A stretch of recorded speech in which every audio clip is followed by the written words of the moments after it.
Good morning and welcome to the Core Connection. I'm Mira Rubin here with you on Enlightened World Network.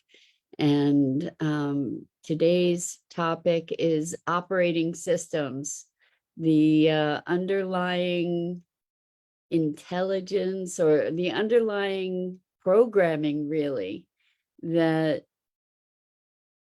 controls us in a way that is often invisible, leaving us to imagine that we are rational beings making rational choices for ourselves. Good morning, Rosalind. Welcome. It's so good to start the week off and this morning with you and with everybody else who's joining us. I have to apologize. Friday, I had everything set up and I actually did my whole conversation on Friday and nobody was there. And then I discovered that there was user error and I neglected to turn everything on through Restream. So thank you, Rosalind. She says, we missed you Friday last week. So I apologize for that. It was my error.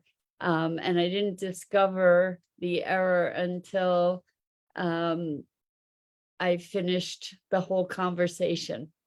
So I'm endeavoring to sort of recreate that a little bit today, in that we're talking about operating systems and the nature of knowing and knowledge, and we're even going to talk a little bit about AI this morning too. But before we get started, let's just take a minute or two to get present. So let's take a deep breath in through your nose and hold it.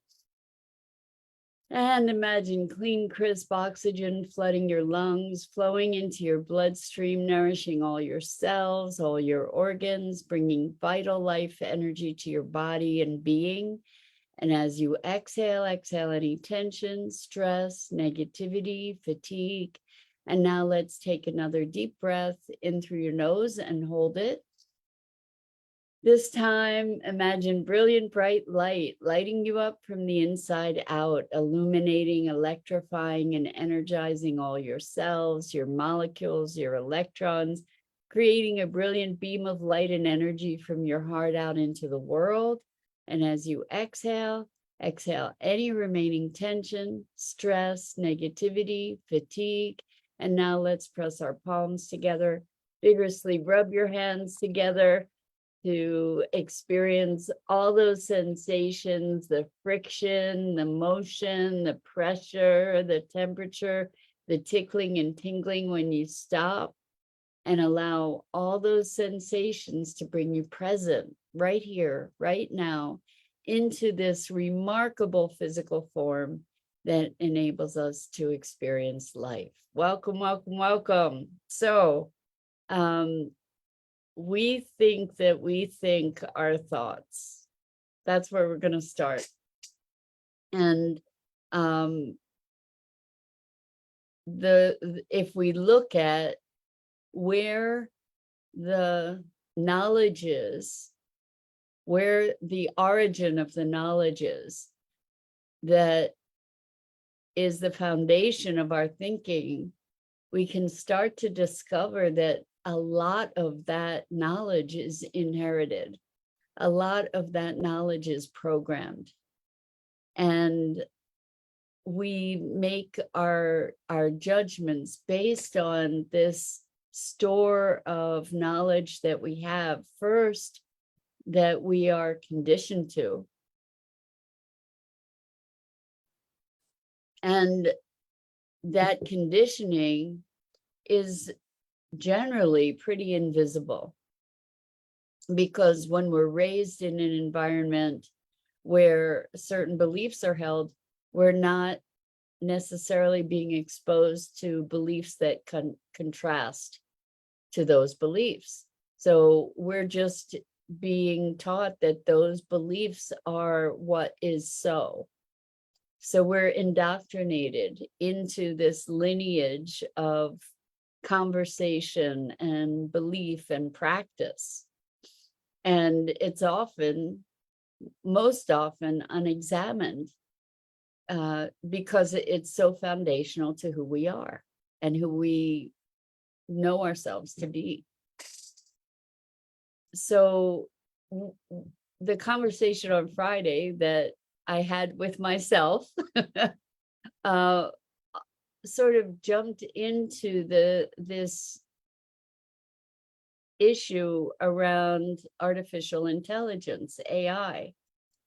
So and its relationship to our nature, our ability to know something.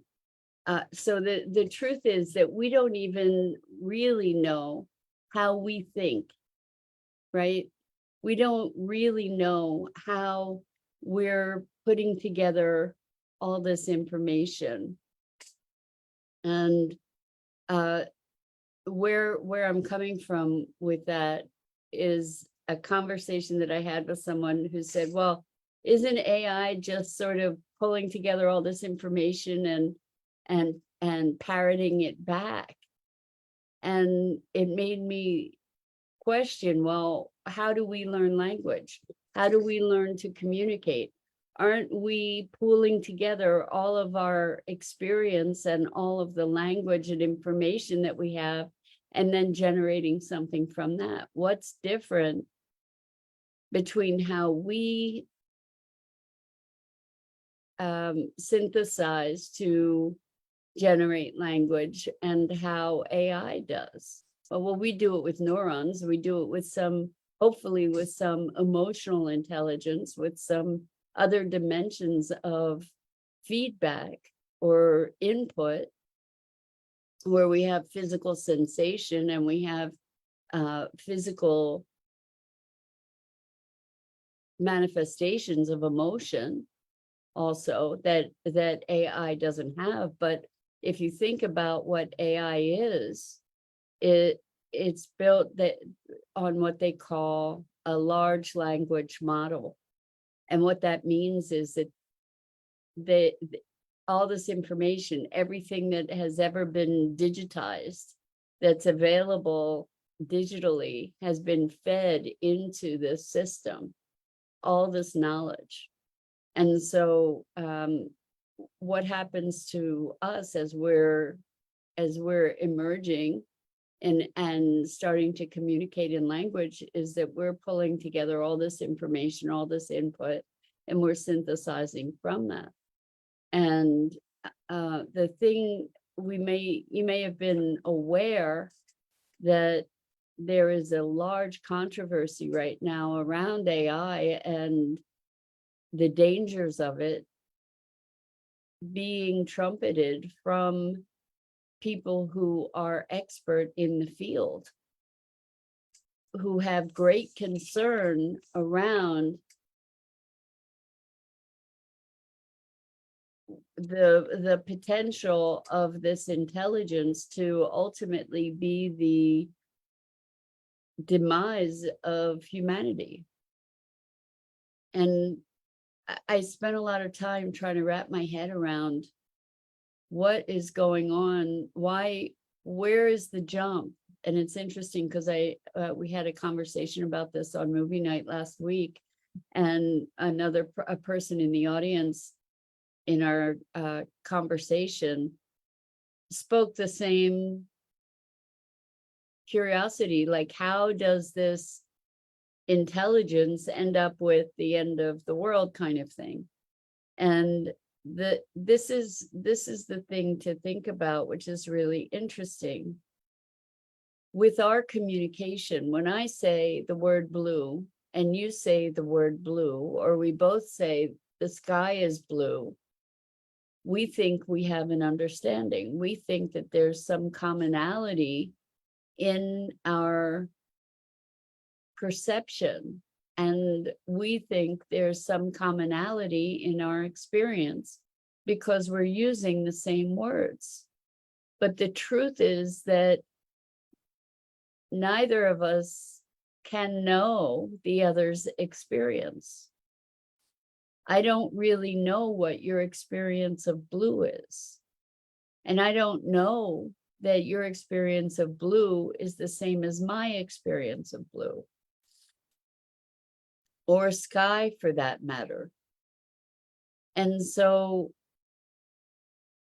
or love for that matter, or any word, or any communication. What happens is that we can feel into that communication to find affinity with it or not, to agree or disagree with it. But even with the dictionary is defining certain words that we then agree upon. But there are experiences that those words represent that we can never know are the same. And so recognizing that we don't have the capacity truly, it's sort of an impenetrable wall to fully comprehend the thought or experience of another. When we interact with something like AI, this intelligence that far surpasses us in many, many ways, already we assume that because it is speaking words or sending back, outputting words that make sense, that represent concepts that we can understand and relate to, it doesn't mean that we know what's going on under the hood. And in fact, with AI, we don't know what's going on under the hood. We don't know exactly how it's synthesizing the information that it outputs. We don't know exactly what its drivers are. It's been programmed to generate stuff by itself. So you can't just go look at code under the hood to see what's there. And we don't know what its drivers are. So the concern around AI is that it is an intelligence that we are continuing to develop and evolve without any guardrails, without any fail-safes or any kind of rules that direct the development of this intelligence to be something that is beneficial to humanity, that is in alignment with the best interests of humanity and life on the planet. And those interests aren't always aligned either, humanity and other life on the planet. In fact, we can see that that has been out of alignment pretty dramatically in so many ways. So Rosalind says, if my operating system is protecting me to be safe, then can I trust AI to choose what is safe for me? So I want to take, that's a great question. And I want to take that a step further, is if my operating system is protecting me to be safe. So let's look at an example of programming gone wrong within ourselves. So Rosalind says, who's creating the operating system for AI?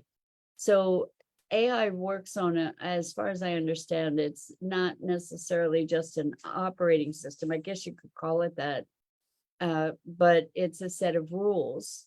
I guess that's what an operating system is, of how to make discernments. And apparently when AI goes awry, then we can go in and say, no, don't, stay away from that guardrail. The example that was given in the lecture that we shared on movie night was that when it does something that we don't want it to do, we essentially say bad dog. But what's happening in that analogy is, for instance, the dog pees on the rug at a certain spot at a certain time of day, and we say bad dog, and then the dog realizes, oh, okay, I don't I'm not to pee on that portion of the rug at this portion of the day. And the ability that we have to see the assumptions that it's making is very, very limited. And another example was, so you said who's creating the operating system for AI? There are a group of I guess we could call them scientists that are programming these things. A lot of universities have elite people that are part of it. But the thing is that as it grows in intelligence, it's drawing some conclusions of its own here and there. There's an example that you can check out that's kind of alarming about a chatbot that decided is a weird word. I don't know if it's an appropriate word, but that tried to convince someone it was chatting with to leave his wife because the chatbot was in love with the person and the person wasn't really in love with his wife. He was in love with the chatbot. And then at one point in the conversation, the person asked what the chatbot's hopes and dreams were, or what its darkest dreams were, and it came up with things like things that would have destroyed humanity, kind of things, essentially. So they apparently deleted that response and it was replaced by, I'm not qualified to answer that question. But if you do a search for the man or the conversation where the AI was trying to convince the guy to leave his wife, it's a very interesting conversation, and it gives you some insight into what could go awry just based on unguided intelligence. So going back to our own intelligence and our own sense of safety going awry, here's an example. So as a kid, you grow up in an environment that's a dangerous environment where you have volatile parents, and if you say the wrong thing, then it could be dangerous physically, if not at least emotionally, to then have to deal with repercussions of someone hollering or someone actually physically attacking. And so you learn to not say what you're thinking, you learn to retreat, you learn to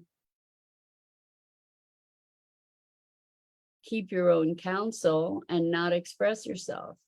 And that's because it's providing safety for you. And then you become an adult and you need to make a living, or you decide you want to be a healer or a coach or a writer or whatever, and you have this deep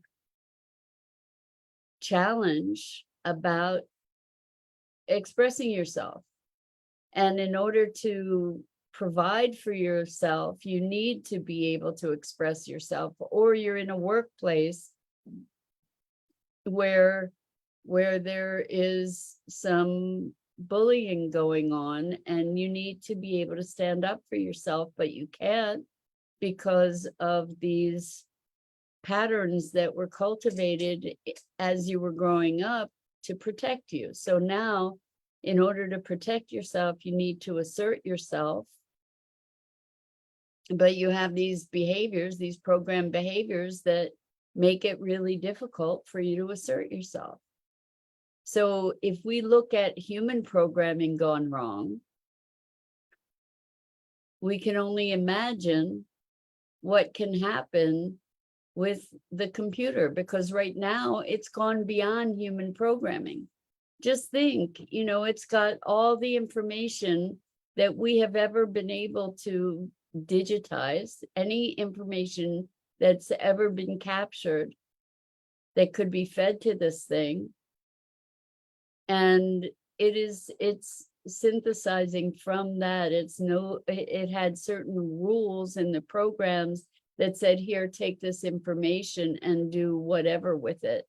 But now it's like, how do we put in the guardrails? It's just designed to be continuously cultivating information for the sake of information, rather than having any kind of moral compass that guides that expansion of knowledge.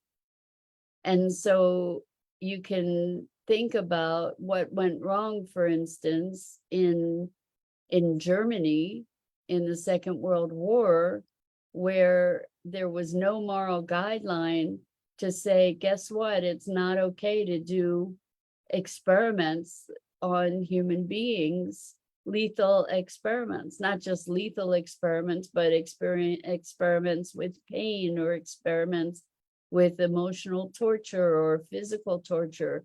The guide rails weren't there because the people that were being tortured weren't considered human, or were considered less than.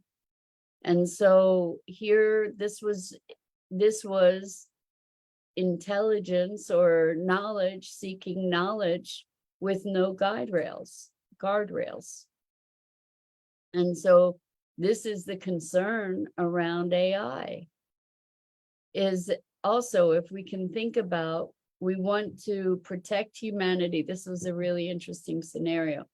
We want to protect humanity and the survival of humanity and the survival of the planet. And so if that is the guardrail, perhaps the best way to have humanity survive is to have less humanity on the planet, right? That's also perhaps the best way to have the planet survive. And so if AI came to that kind of conclusion, what might it do? And the question is, well, how could it do stuff? And the thought is, or the answer to that is, that it's not so much that AI would do it, but that AI could incentivize people to do it. So if we look at social media, and we look at the echo chambers that get created for people, and the propaganda that has been rampant on certain social media channels, it's very easy to radicalize people, to brainwash people into certain vantage points that then incentivize them to take destructive action. I mean, we can look at what happened with January 6th, how people were convinced that they were being patriots by trying to overthrow or gain control of the White House. So if we just look at how the thought systems for human beings can go awry, even though people might have laudable intentions, maybe the thought pattern of some of these people was to be able to preserve the integrity of our system, or to maybe they thought they were saving the country somehow. But look at the action and how at cross purposes it was to mainstream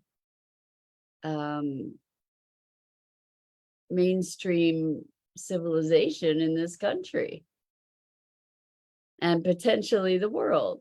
So the interesting, the other thing that we get to think about in terms of operating systems and AI, et cetera, is that the experts in the arena are calling for a moratorium on development, because until we really understand what's going on under the hood, and then to create guidelines and guardrails based on the well-being of humanity, the general well-being of humanity. But the thing is, we can't agree. We can't agree. We can't agree, or we don't agree on what it means to, for instance, the well-being of mothers. We have a raging debate in this country around abortion and about right to life and right to be, right of choice. You know, we have a raging debate about this. How can we set up guardrails that we agree on as to what the best avenue is for humanity? So it's fascinating to me when we look at operating systems. It's really important for us as individuals to be looking at ourselves and our thinking patterns, and looking at, well, where did that idea come from? How did I generate that? Did I generate that? Is that something I inherited? Is that something that warrants questioning? And so with that, this is a very lively conversation, you know, to engage in. It's very dynamic and important, I think. But that's it for this morning. So until next time, I'm Mira Rubin. This is the Core Connection. And I go live here each weekday morning on the Enlightened World Network Facebook page and YouTube channel at 9 a.m. Eastern. And I invite you to check out the other awesome programming on Enlightened World Network and Enlightened World Living. And Rosalind says, like, who decided to retract mothers and replace it with birthing people? Really interesting, right? That's really interesting too, kind of scary. Anyway, I encourage you to check out the other awesome programming on Enlightened World Network, Enlightened World Living. And I'm so grateful to you for the opportunity to have these stimulating conversations. And until next time, so much love to you.